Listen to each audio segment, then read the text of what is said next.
એક એક્સિડન્ટ થયેલું છે અને તમને એક વાત કરવી છે મારા દિલથી.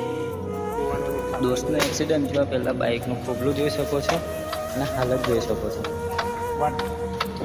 આ બાઇકનું કોઈ જ વસ્તુ બચ્યું નહીં, પણ પ્રોબ્લેમ એ છે કે ભાઈ પણ નથી બચ્યો.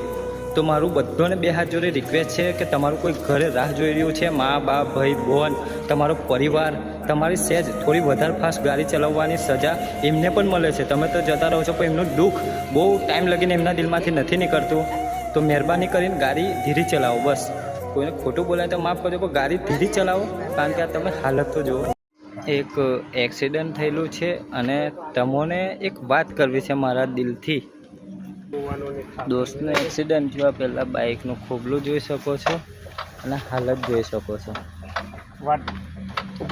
આ બાઇકનું કોઈ જ વસ્તુ બચ્યું નહીં, પણ પ્રોબ્લેમ એ છે કે ભાઈ પણ નથી બચ્યો. તો મારું બધાને બે હાથ જોડે રિક્વેસ્ટ છે કે તમારું કોઈ ઘરે રાહ જોઈ રહ્યું છે, મા બાપ ભાઈ બહેન, તમારો પરિવાર, તમારી સહેજ થોડી વધારે ફાસ્ટ ગાડી ચલાવવાની સજા એમને પણ મળે છે. તમે તો જતા રહો છો, પણ એમનું દુઃખ બહુ ટાઈમ લગીને એમના દિલમાંથી નથી નીકળતું. તો મહેરબાની કરીને ગાડી ધીરે ચલાવો. બસ કોઈને ખોટું બોલાય તો માફ કરજો, પણ ગાડી ધીરે ચલાવો, કારણ કે આ તમે હાલત તો જુઓ.